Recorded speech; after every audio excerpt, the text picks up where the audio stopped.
వినాయక చవితి వచ్చిందంటే భక్తులు చాలా వరకు వివిధ రకాల పద్ధతుల్లో వినాయక చవితిని ఆచరించేందుకు గొప్పగా ప్లాన్ చేసుకుంటూ ఉంటారు. దీనిలో భాగంగానే చాలా వరకు కూడా మంచిని కోరుకుంటూ తమకున్నటువంటి విఘ్నులన్నీ తొలగిపోవాలంటూ ఆ గణనాథుని వేడుకునేందుకు ప్రత్యేక పూజలు నిర్వహిస్తారు. మరోవైపున 5 రకాల నుంచి పత్రులు మొదలుకొని 21 రకాల వరకు కూడా ప్రత్యేకమైనటువంటి అంటే ఒక అడవి నుంచి సేకరించినటువంటి ఆకులు కావచ్చు, చెట్లు కావచ్చు, పండ్లు కావచ్చు, తర్వాత వివిధ రకాల ప్రత్యేకతగా ఉన్నటువంటి ఒక అంటే న్యాచురాలిటీ పద్ధతుల్లోనే ఈ పత్రిని తయారు చేసుకుంటూ గణనాథునికి ప్రత్యేక పూజలు నిర్వహిస్తూ ఉంటారు భక్తులు. దీనిలో భాగంగానే ఖమ్మం నగరంలో కూడా చాలా వరకు అంటే మయూర్ సెంటర్లోని ఈ యొక్క పేలింగ్ గ్రౌండ్ దగ్గర ఉన్నటువంటి చౌరస్తాలో భక్తులు జోరు వాన్లో సైతం కూడా ఈ యొక్క పత్రిలను కొనుక్కునేందుకు కూడా బారులు తీరిన నేపథ్యం అయితే ఉంది. కుటుంబ సమేతంగా రావడం, ఇక్కడికి వచ్చిన తర్వాత ప్రత్యేకంగా ఈ యొక్క గణనాథునికి ఇష్టమైనటువంటి పత్రిని కొనుగోలు చేస్తూ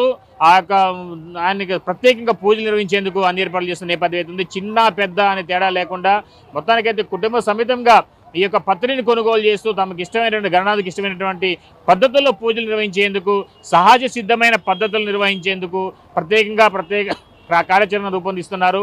మరోవైపున వివిధ రకాల అంటే తమకున్న భక్తిని చాటుకునేందుకు భారీ ఎత్తున కూడా స్టేజీలు అలంకరణ చేసుకుంటూ, మరోవైపున ప్లాస్టర్ ఆఫ్ ప్యారిస్ విగ్రహాలు జోలికి పోకుండా మట్టితో చేసినటువంటి సహసిద్ధమైనటువంటి గణనాథుని విగ్రహానికి ప్రత్యేకతను ఇస్తూ ప్రత్యేక పూజలు చేసేందుకు సైతం సిద్ధమవుతున్నారు ఖమ్మం నగరంలో జిల్లా వ్యాప్తంగా ప్రజలు.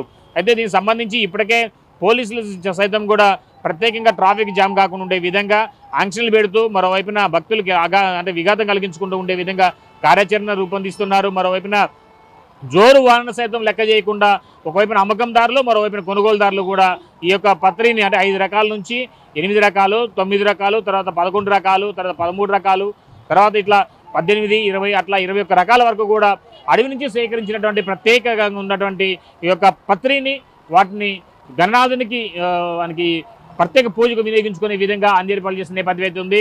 ఈ యొక్క జోరు వాన్లు సైతం లెక్క చేయకుండా కుటుంబ సభ్యులందరూ కూడా చాలా వరకు కూడా ఈ గణనాథుని చిన్నపాటి అంటే మట్టి వినాయకుడిని సేకరించే పనిలో భాగంగాను, మరోవైపున ఈ పత్రికలు కొనుగోలు సంబంధించి వాటి కోసం వచ్చి మార్కెట్లోని వాటిని కొనుగోలు చేస్తున్న నేపథ్యం అయితే ఉంది. మొత్తానికైతే ఈ యొక్క గణపతి నవరాత్రి ఉత్సవాలకు మాత్రం భక్తులు తమకు ఉన్నటువంటి అభిమానాన్ని చాటుకుంటూ ఆ ప్రత్యేకతను చాటుకుంటూ విఘ్నాలు తొలగిపోవాలంటూ కూడా భక్తులు ప్రత్యేకంగా పూజ నిర్వహించేందుకు సిద్ధమవుతున్నారు ఖమ్మం జిల్లాలో ప్రజలు. మొత్తానికైతే ఈ యొక్క గణేష్ నవరాత్రి ఉత్సవాలకు సంబంధించి ఒక ప్రత్యేక సంతరించుకుందని చెప్పుకోవచ్చు.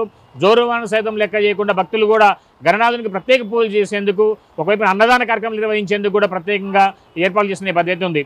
ఇది తాజా పరిస్థితి. కెమెరా సంపత్తో Bhaskar, big TV, Khammam. For more videos like this, subscribe Big TV channel.